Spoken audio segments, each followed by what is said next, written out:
Hi, this is Atticus. You might know my mom Heather from Shine.fm. This is the Shine.fm Momcast. Take it away. Thanks so much for tuning in to the Momcast today. I'm Heather Erb, and I am joined by Laura Granger. And Laura, we're going to talk today about a journey that your family went through over the past few years, and I want you to introduce yourself to everybody. Hi, I'm Laura. I live in Mason, Michigan. My husband, James, is a pastor at a local church. We have 3 boys. Our oldest is 25, and then a 23-year-old, and then I'll tell you about Luke. Yeah, sure. So Luke is your youngest, and just for full disclosure, you and I know each other. We're involved in ministry together, and so we ran in similar circles, and I think you hosted me in your home when I first moved to this area.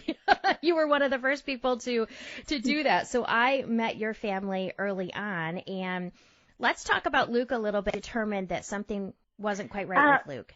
So Luke, the youngest, he would be 19 now, but his was taken, and that's what I'm going to talk about.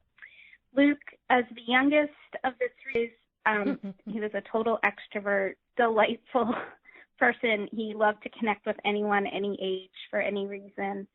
And that summer, between his 8th grade and 9th grade year, he was really living life to the full. He was going to Bible studies. He was going to tennis practice because he wanted to be on the high school tennis team. He was excited about being in the marching band. He was playing ultimate frisbee whenever he could, just hanging out with his friends. He just was living life to the full. And but the whole time, because beginning in late May, he thought he had injured his maybe ankle or Achilles tendon. And as a mom, I thought, he was telling me little and that he had been playing frisbee and he kind of came down on it funny. And I said, well, let's just give it, a week or 2 because it's probably just strained and we'll be okay. After a couple of weeks, he said it was still bothering him and he wanted to see the doctor.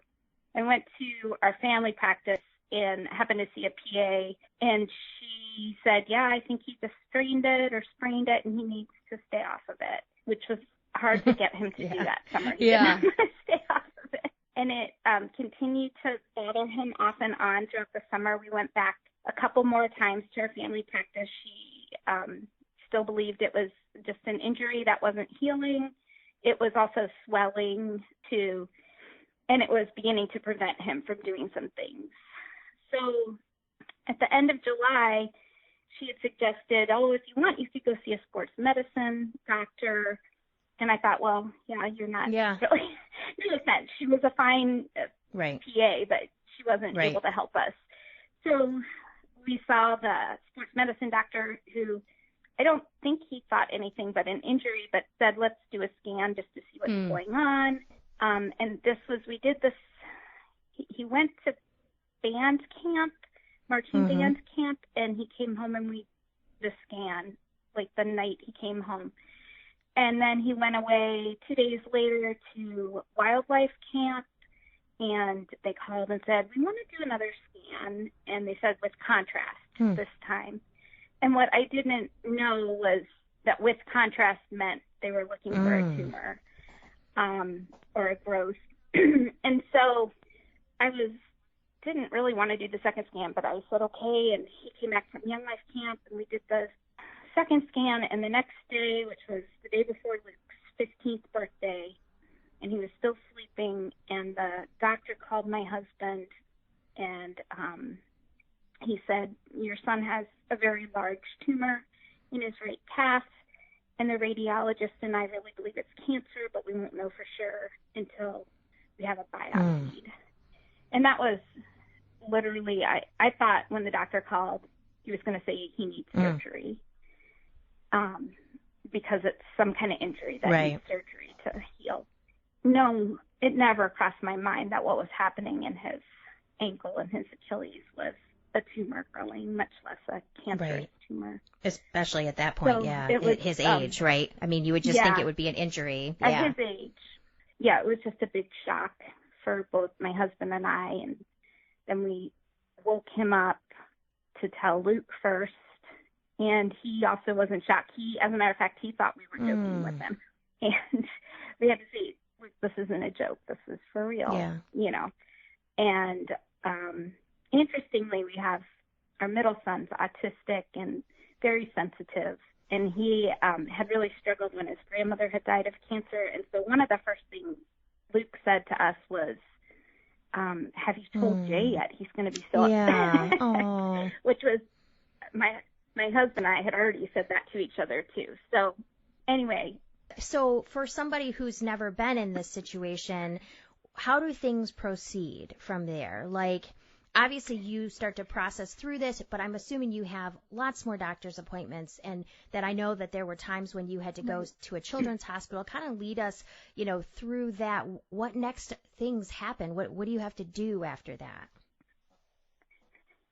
So that original doctor, the sports medicine doctor, he had wanted us to be able to be seen. That was that Friday, but the doctor he was referring us to couldn't see us Friday. So we got an appointment on Monday. So we had this weekend to just wait. The original doctor, who was a local doctor, said, I want you to go over to this Grand Rapids Children's Hospital. And that's where, he referred us to be treated. We don't have a children's hospital in Lansing. So, so on Monday we went over. I can't remember. I think we might have already set up other appointments by then too. But I know we were over there on Monday to have a biopsy, which they can do. They just numb it and they just do it right there in the office. And I think it was actually, I don't know that we did see any other doctors that week because they had to wait for the biopsy before they could move forward to see if it was cancer and what kind, which is typical. But then on the Friday, so a week later, we got the news that, yes, it's cancer. It's called rhabdomyosarcoma, which was a term I'd never heard of, which turns out to be a pediatric cancer. Which something I did not know either is that there are cancers that are mostly strike children, and then there are cancers, there may even be adult cancers that don't strike children. I could be wrong about that. Okay. So it was all things I learned. I never knew any of that.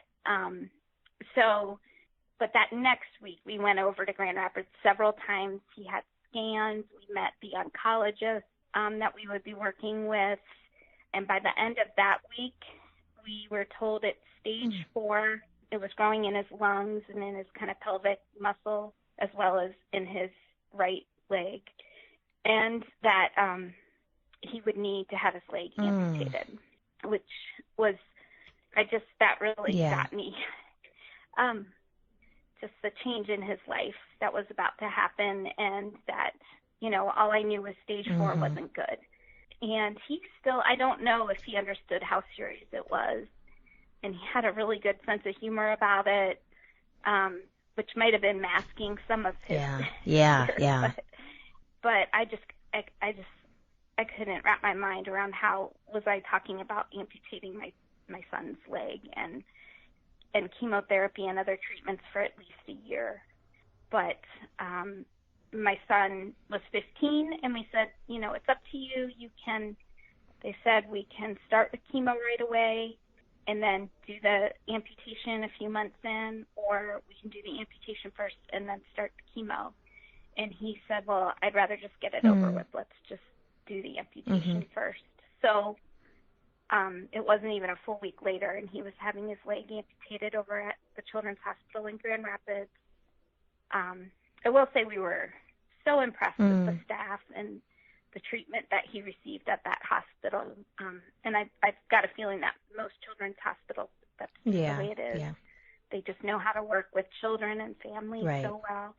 Now, there was a verse that Luke, and I know a little bit of this story, but when he did go to have his leg amputated, there was a verse that meant a lot to him, and that became something of a verse that then, as people supported you guys, we all kind of held on to that as well. Will you talk a little bit about that? Yes. So I believe one of his Young Life leaders had kind of offered this verse up to him in that time where he's being diagnosed, and it's Romans 8:18, and it says, "For we consider the sufferings of this present time not worth comparing with the glory that will be revealed to us." And yeah, that really meant a lot to him. And when you're getting a surgery, an amputation, or even any other kind of surgery on like a limb on your body, they actually give you this pen and tell you, they had me mark with an X which leg he's supposed to have amputated, so they don't make a mistake. Yeah. And then, then the child life specialist said to Luke, "Do you want to write anything on that leg or on your other leg with this pen?" And he said, "Yeah, I want to write this first." And he actually had the child life specialist. So on his left leg, he had it written, and it was there for I don't know how many weeks, because it was a fairly permanent marker. And at one point, I think I did write over it again for him, but to remind him that this is temporary. Right. So from there, you guys, I know you made a lot of trips to Grand Rapids, and you did an extensive treatment for Luke, and what you kind of followed, at least from what I know, and you can correct me if I'm wrong, pretty much everything that the doctors asked of you, you guys did. And how did things progress for Luke? So at least in pediatric cancer, they usually have a protocol for each cancer, depending on, their staging and some other factors. So he had this 54-week chemo and radiation schedule planned out for him. They did tell us right away, don't expect to stay exactly to this schedule, as far as there'll be delays. And so we'll do it all in this order, but it may not happen as quickly as we see here. So, but unfortunately, his leg wasn't healing quite as well as they had hoped, so they were delaying. So we were delayed right away. They were delaying the first chemo treatment, and in the end, he was having all this stomach pain, and we were still waiting to start the first chemo. And it turned out they did a CT scan when we were in the hospital, because he was in so much pain, that he had 2 tumors growing in his intestines that were blocking his intestines. And those 2 tumors didn't show up like 4 weeks earlier on the scans. So that's how quickly this cancer was growing, and it was so scary. And they didn't, for whatever reason, they didn't really see him on the scans until like 10:30 at night. And I had actually gone over to it's kind of like a Ronald McDonald house that they have attached to this hospital. And I'd gone over to take a shower and maybe sleep there. And they called me and said, "You need to come back right away."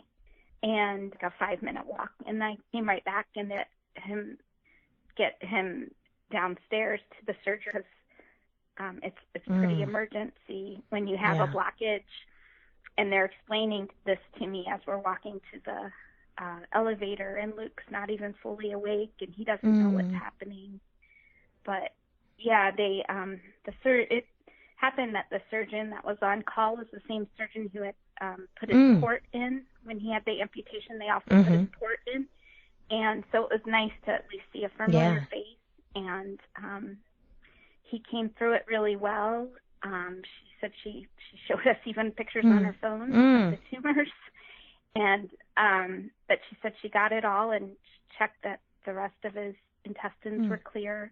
So he had, I think, about a foot per each tumor taken out of his small intestine. So then they said we're just going to wait a week for him to heal, and then we have to start chemotherapy because this cancer is growing so fast. It's very aggressive. They did tell us early on, too, that they expected to see the cancer respond really well to chemo, but their fear and what they see with the kind of cancer he had was it recurring. And they were right. It responded really well. The chemo, when we had scans just 2 or 3 months after he started, there was significant difference in the amount of tumors and cancer in his body.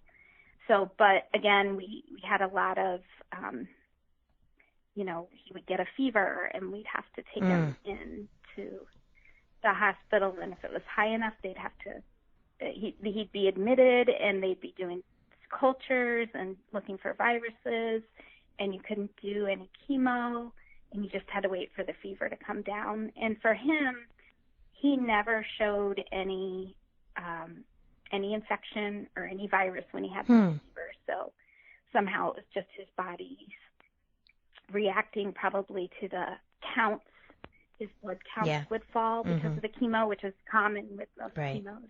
So, but all that would cause delays or more time in the hospital, which he hated being in the hospital. And much of a friendly guy as he was, he would be kind of brooding with the doctors. Yeah, And sometimes he would just look at me and I'd say, "You want me to talk for you?" And he'd just shake his head. That was kind of his rebellion, against all of it is, sometimes I'm just going to be stubborn and not talk to these doctors or just give them the quickest answer I can.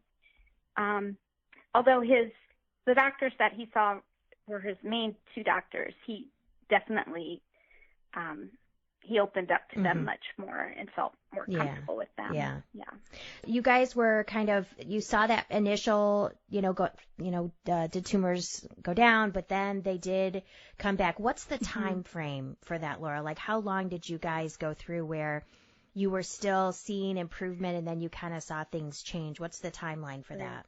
So his amputation was early September. The beginning of chemo was early October, and then it was June. So I would have to count, but how many months that is. That was the first time that on a scan they saw some growth going on instead of just shrinkage. And it was, I can't believe I forget this, but I think it was the tumor in his sacrum, which had been on the very first scan that he had when he was being diagnosed and had disappeared by the second scan. So we hadn't seen it in a while, and it was the one that popped back up again. And maybe there was some growth in his lungs then, too. I can't remember. He had radiation to his lungs within that first few months as well, and that had helped a lot to get rid of the tumors in his lungs, not completely, but almost completely. But yeah, this one in his sacrum popped back up in June. And what that meant was the cancer was becoming resistant to the chemo that we were using, and we had to find different chemos to use, and hopefully find ones that it wasn't going to be resistant to. And how did that go? And I can't. It went pretty well at first. That summer, one of the nice things was he had to be inpatient for almost all his chemos in those first 6-8 months, whatever that was.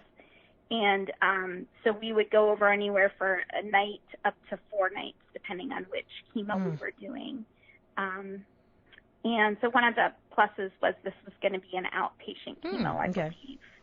And he was happy about that he could just go into the clinic that day and we'd have our little space and he'd get his chemo, and then after a few hours we'd be done and he could go home. But by August,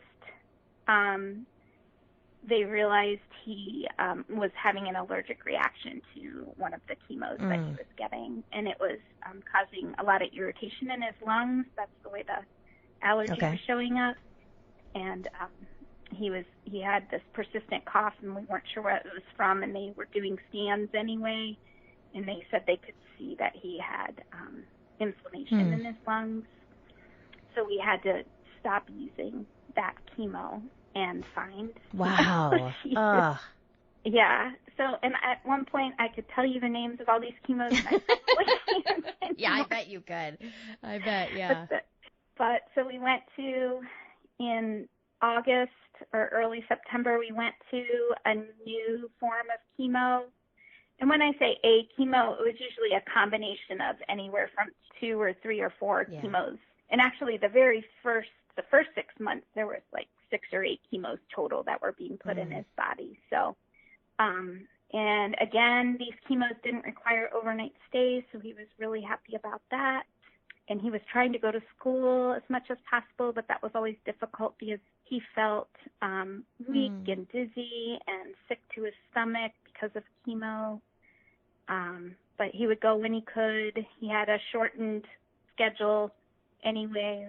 So, for instance, we just said don't schedule first hour of the day for him. We want him to get to sleep a little longer. And his last hour of the day was band, so he may or may not make it all the way to band each day. But, yeah. Wow. So, but they also had tutors at home would come to our house to work with him. So that was September. You were tried more chemo. Right. How did that go? So we tried more chemo, and then in October they radiated his sacrum. And when I say they radiated, the way his radiation worked is he had radiation every day, Monday through Friday. He needed to do 28 treatments. So that was like, over 5 weeks. And we chose to continue to drive back and forth to Grand Rapids to do it because we just wanted to stay within the system. We were already working in the health system. And on top of that, they didn't stop chemo while he was doing that. So there were some days where he was going for both chemo and radiation on, a day. So that wore him out a lot.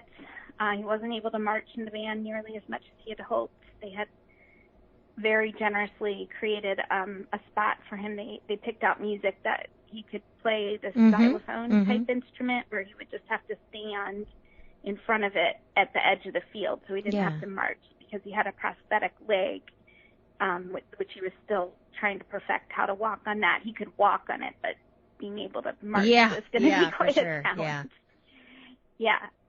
So he was able to just stand and play his instrument, but because of radiation, he ended up not being able to do a whole lot that season either, unfortunately.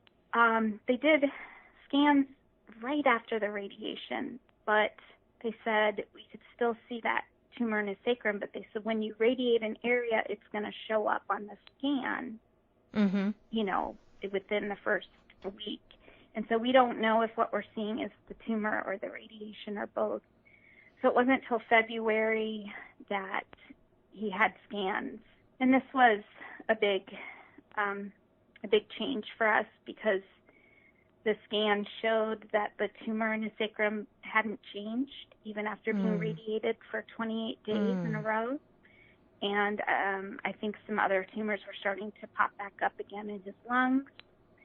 And that was when the doctors sat us down and said, we know that we're not going to be able to beat this cancer. It's too resistant to all the treatments. And they said, we don't know when, we can't give you much of a timeline. And they said, you can choose to continue doing treatments, in particular clinical trials if you like. It's up to you how you want to proceed. And interestingly for Luke, it was a relief. He, with each change of chemo, there was less of we know what the timeline of this is going to be and when the end of this is going to be. And he always knew there was a chance that he wouldn't make it. As a matter of fact, he had asked the doctor sometime in that first 6 months, what are my odds? And she said, you've got about a 1 in 5 chance of living 5 years or more. And so he knew that his odds were low. He had a faith in God and knew where he would go if he died. And he had a peace about it. So to him, it felt like a relief to say, I know how this will end, instead of, I wonder if I'm going to live or not. And that he could then live those days with that in mind, because he was always living like, I'm going to live and I need to set my goals and be able to move forward after it, because, that's what they tell us to do. And now he knew he didn't have to keep living like that. He could just live to enjoy his days that he had left. And not a lot changed for him. Right. Yeah. I thought he would quit school, because it was a struggle for him to do it at home. He liked being at school. He was very smart. He didn't like that it was harder to learn when you couldn't be in the classroom, But he actually chose to continue doing school, but I don't think he ever went back to school. He did it all through a tutor for the rest of the year. but he would drop classes if they were getting too hard for him. So how do you as a family in February, I mean, even just for you and your husband and your other sons, like you talked a lot about how Luke handled it. How do you move forward with that? Like, what are things that you did during that time to help yourself, to help your family, knowing that at some point that Luke was going to pass? Well, I know I really struggled that first winter that he was in a lot of intense chemos and at the hospital, and struggled. We happened to have another boy at his high school just a year older than him that had been diagnosed with a similar cancer a year before him, had lost his leg because of that cancer. So it was kind of eerie, the similarities. And he had died that spring of, it would be 2016, like the very early spring. And it just, that hit me really hard. This could be Luke, this could be Luke, this could be Luke.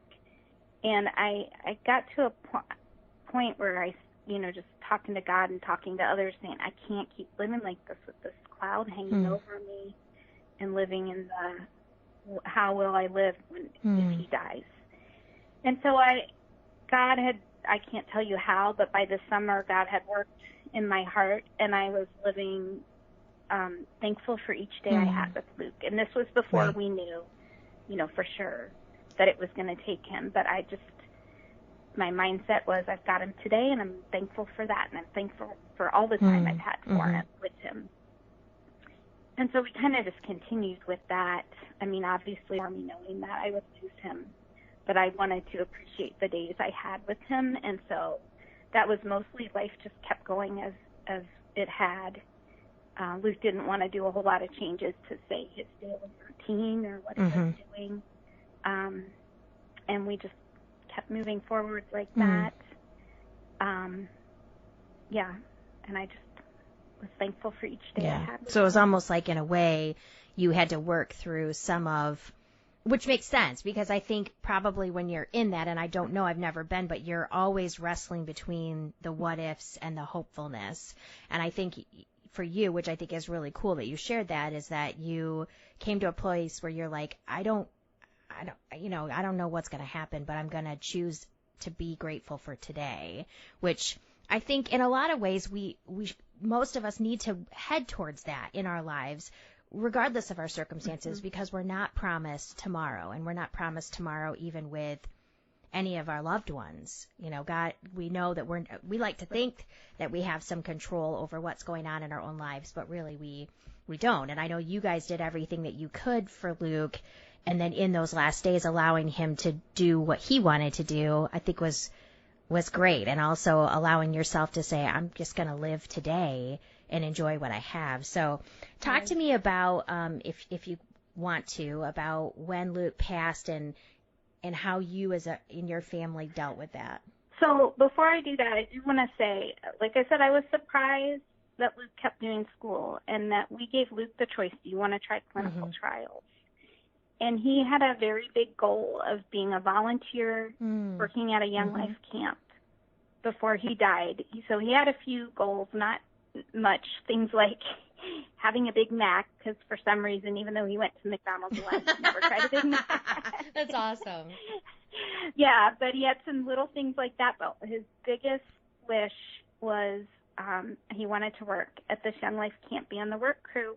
And so because of that, he agreed to do clinical trials, but he was very specific. I don't want to have to stay overnight in the hospital, for the treatments, and I want them to not make me feel too sick, which there's no guarantee, but, some drugs, they do make people feel sicker than others. So we tried a clinical trial through the spring, which we saw some progress after 6 weeks and maybe even after 12 weeks. I think they were doing scans every 6 weeks.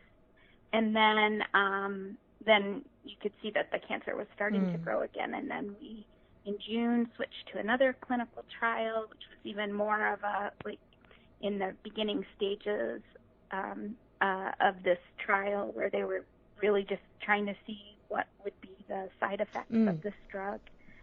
And I can't really tell you how well or not that worked. He went to camp at the end of July. My husband and I went with him. Our middle son was working there too, but my husband and I, we were kind of in a suite with him. So we had a bedroom. He had a bedroom across the hall, and in between us was a bathroom. And he was so grateful to get to be part of the work crew, but he felt so sick the first week because he had just had another treatment. And the treatment, I think, was what was making him so sick. And we were about to go home after a week because he had been feeling sicker and sicker all week and doing less and less on the work crew. And I was really angry with God. And I went out. I found a place to go out on the property where no one was around, and I just kind of yelled at him. I said, look, I'm accepting that he's going to die, but this was all he wanted, was to be able to work on the work crew. Why can't you give that to us?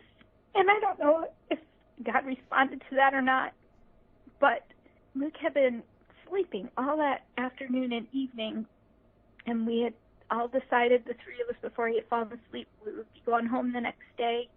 And he woke up around 10 o'clock that night, and he said, I hear people's voices out in the living room. What are they doing, Mom?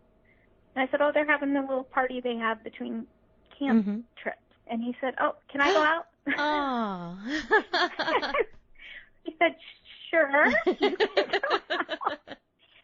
And he got in his wheelchair, and we helped him wheel out there, and they were playing some kind of party game, and he joined right in. He stayed up and played cards with other people that night, and James and I were just astonished. And there was just this big turnaround that night, and he didn't feel 100%, but he felt good enough to participate with the work crew as much as possible. And so he had 1 week of where, he would wake up later than everyone else and just join them whenever he woke up. But, and then he would have lunch with them, and then he would work some in the afternoon, and then he would come back to rest. And then he wanted to join them for the evening activities that they were a part of. And he got to do that for a full week of camp. And, but as that week was winding down, he said to us, I think when this week is done, I want to go home. But he also said, but my dream has been fulfilled. I feel like I got to participate on work crew.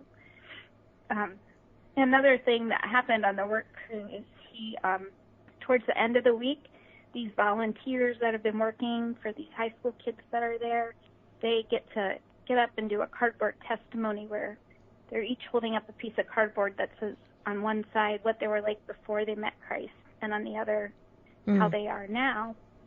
And some might talk about something very specific, like if they dealt with substance abuse or, not feeling loved by a father, but now I'm loved by my Heavenly Father.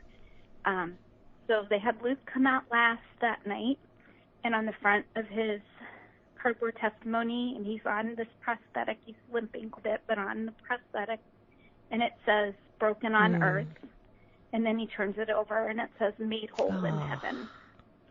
And that was really his perspective. He knew that this was not going to end the way he really would have hoped, but that he was going to be someplace even better. Wow. And he had a piece about That's amazing. Yeah, so that was we came home about a week into August of 2017. It had been February 2017 when we were told this will take him. He had been put under hospice care in June. At that point, the nurse would come to our home once a week to check in on him. Pain medicines, we were doing pain medicines, and over the course of the summer, they were increasing more and more as he was having more pain in different areas of his body. He was having a lot of trouble. He was coughing a lot, and it was because he had a very big tumor growing in one of his lungs. And the way the doctor did is we have a reflex that if there's a foreign object in our lungs, we cough. And we cough until we cough it out. But the lungs don't know that they can't cough out tumor. So he was going to keep coughing. But, about the last week or two, he stopped coughing. And the nurse that would come said, well, that's because that lung has now been closed off by the tumor. So he's not going to cough anymore. He's only, got the one lung that he's breathing through now. For him, it was just a slow getting weaker. We actually could see tumors on his body getting bigger. He had one in his lower back that I think because it was stretching his skin would get itchy, and he'd say, "Mom, will you scratch there?" It felt like maybe a grapefruit was under his skin there. And then, like the nurse said, she knew that the one in his lung was closed off his lung because she couldn't hear any breath sounds anymore. I wished that it would be peaceful at the end, but for whatever reason, he was very agitated. I don't know if it was the drugs or just the cancer, what it was doing to him. But it was like he was more kind of in a dream state and hallucinating. And if I could get his attention, I'd say his name, "Hey, Luke, Luke," and he'd open his eyes and look at me, and he would smile, and he just had this look of peace on his face. "Oh, hi, Mom." And so at least I knew that whatever was going on, that when he was aware enough, he had about, he knew where he was going. He had said to James at one point, he said he just they were watching TV or something, and he just said, "Oh, I just want to be home." And James thought he was getting confused, and he said, "You are home." He said, "No, Dad, I'm not home." He said, "I want to go to heaven. I want to be in heaven now." So, yeah. Wow. Thank you for sharing so much of that with us. Yeah, you're welcome. How do you go, like, how do you wake up that next day, Laura? Like, how do you do that? You just kind of numb and in shock.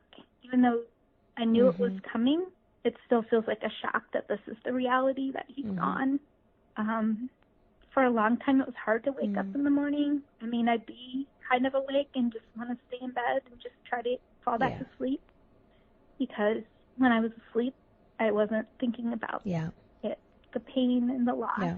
I didn't expect to be able to do much after he died, and I didn't. But I also knew that there was going to be a really big hole, because I had spent 90 to 95% of my time with Luke for 2 years. That was almost all I did. And it just kind of seems like a fog and a daze that I was going through. I hadn't cooked meals for 2 years, because we had any generous friends would bring us meals a few times a week. And I don't even know when I started cooking meals again, but I didn't start right away. So I just took it one day at a time.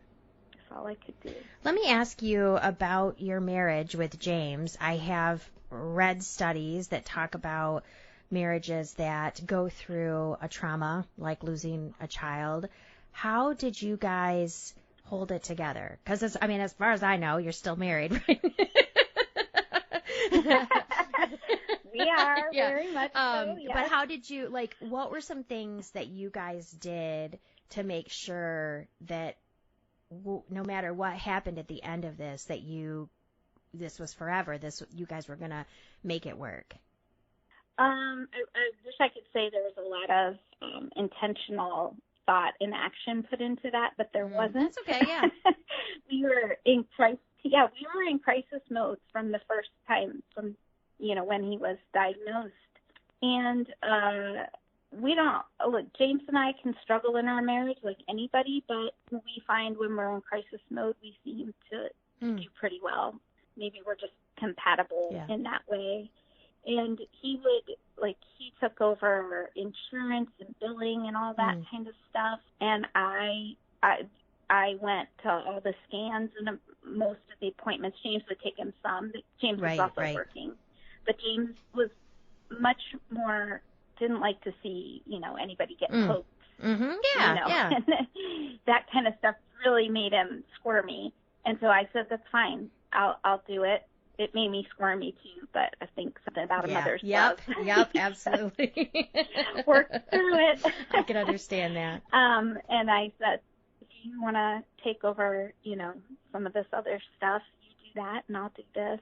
And, that was just kind of when I reached my tipping point. He and I said, I can't, I need you to wake up with Luke tonight, or, I just need a few hours, he would just step in and do that. But he was, in general, when he was home, he was spending with Luke a lot, and nighttime wasn't just my time either. He would get up with Luke some too, but, if I hadn't slept much in several nights, I'd just say, I really need you to do it tonight. Yeah.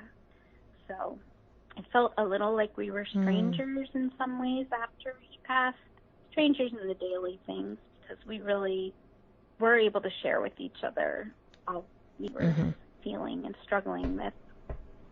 But the just like, how do you live like just a normal husband and wife seemed a little distant. No, I think that sounds totally understandable to me, because you weren't for 2 years living a normal life. You were always in the back of your mind. So I think then to try to go back to some regular normal life, that I'm sure that was super hard. Absolutely. I think that makes a lot of sense. Let me ask you about some things that people did for you during that time that you really needed, like people from the outside, like people from the community, in your church community, people that maybe didn't necessarily have like a total, good, not a good relationship, but a close relationship with you guys. What are some things that people did that you're like, you know what, that was exactly what we needed during that time? Would you be willing to share some of those things? Sure, yeah. So the meals were really big. We had, like I said, he had two older brothers. Both of them happened to be on the autism spectrum and just happened not to be able to cook a meal for themselves, a sandwich or breakfast or heat something up. So just having to know that I don't have to think about meals at all. We got a lot of gift cards. Gas gift cards were really nice. We live in a state where we're fortunate that if your child under 18 or 19 has one of these life-threatening, just enormous illnesses that are going to cost a lot of money, you apply for secondary insurance in the state called My Child, MI for Michigan Child, and they cover everything that our insurance didn't cover. So if that weren't the case, fundraisers to help cover, because it's tens of thousands of dollars, just for a 1 week hospital stay.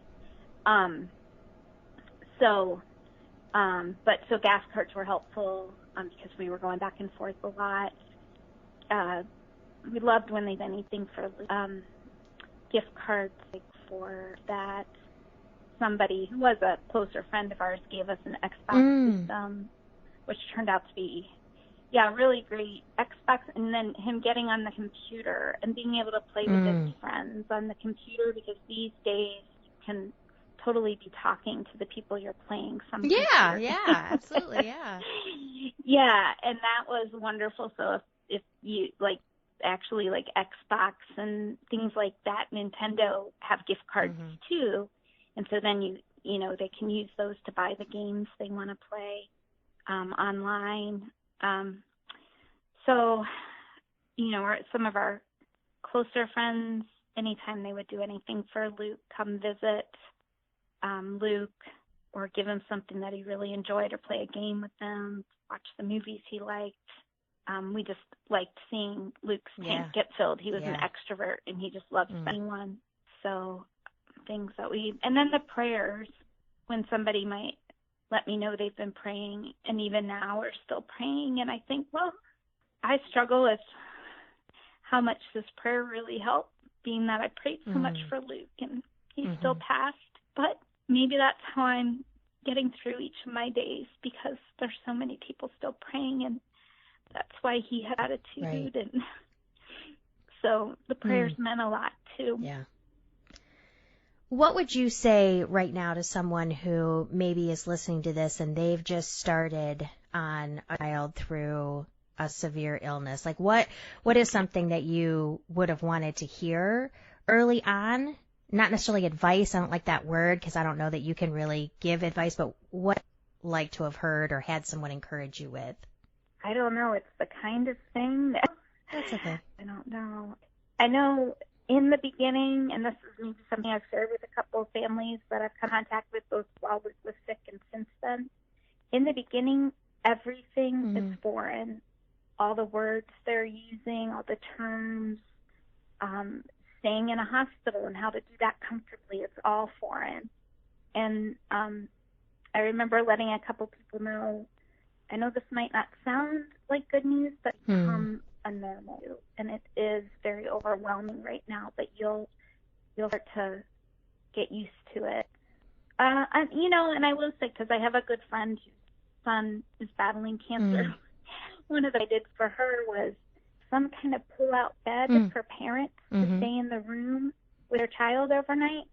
But just a camping mattress pad is a mattress pad you put, on your bed under the sheets, Yeah, which is important, right? I bought her one of those and gave that to her, and said it just made a difference in sleeping in the room, which, Luke, it wasn't like sleeping in a hotel by any means, but it made it more comfortable. Right, yeah, exactly, yeah. What are some things that practically, so I know that you guys started a foundation, which was something that Luke really wanted. Will you tell the story about, because I've only heard bits and pieces of that, about how that all came about before Luke passed and where the money came from and how you guys have kind of walked that out? So it was really amazing. There was Luke's doctor, orthopedic doctor, who had done the amputation, had another patient who somehow heard of Luke and said, I'd really like to encourage Luke. And this was early on, and Luke passed on meeting him. And but he was a man in his 50s or 60s who also had an amputation and also was battling cancer. And we happened to meet him during some of Luke's radiation, the second radiation. And by that time, I didn't know this man or his story, but I could see that it didn't look like he was going to make it. But he was so excited to meet Luke. And Luke was just a couple times for a few minutes for radiation. We met his wife, too, who was there. And that man died in January of 27, I think, or end of 2016. And we got a call. Hey, would it be okay if we gave your address to his wife? She wanted to send you something. Sure. And what they sent Luke was $10,000. And that's what this man, who had only met Luke twice, wanted Luke to have $10,000. Wow. He's a 16-year-old boy. And we're like, that is just so amazing. But that's the kind of person Luke was. He really inspired people. He made people feel like you're my friend. So at first he thought, well, I really want to learn how to run on like a running blade, and maybe can we use the money for that? And we said, sure, whatever you want. And then that got donated to us by either the company that made it or our prostheticians paid for it. We don't know, but somebody paid for okay, yeah. I know. So then he still had this $10,000, and he just didn't have any big thing he wanted to buy or go do. And again, this was now after he knew he was going to pass away from this. So eventually he said, oh, you know what I'd really like? Whenever I asked my friends to Young Life Camp, a lot of the times that they said they couldn't go was because they didn't have the money. Can we use this money to help kids go to Young Life Camp and hear the gospel? And we said, sure, Luke, if that's what you want, we can do that. And a little later, closer to when he was getting close to that, to me, Mom, I know you always said there was set aside for education, that parents set aside. What are you going to do with that? And I said, whatever you want us to do with it. And he said, can that help kids go to camp too? And we said, yeah, sure. And I don't know, James may have talked with him a little more in depth if Luke knew this was going to be an ongoing foundation. I think in his mind it was just at least this money would go to help some kids go to camp. the Right. next summer. And but my husband had a bigger vision for it too, and he, at the memorial service, he let everyone know we were going to set up a foundation if anybody wanted to donate. And for as long as we had, the money in the foundation, we would be giving out camp scholarships to these young life and wildlife camps in Michigan. Well, for students in Michigan, they might not go to camp in Michigan. And so in the end, though, this year we had, I think, around $400,000 in the account. Wow. And this was our third summer. So we just keep people who know about it, keep giving. And some people kind of through estate planning have given us some really large donations. And so every year, 100 or more kids get a few $100s to help them go to Young Life Camp. Wow.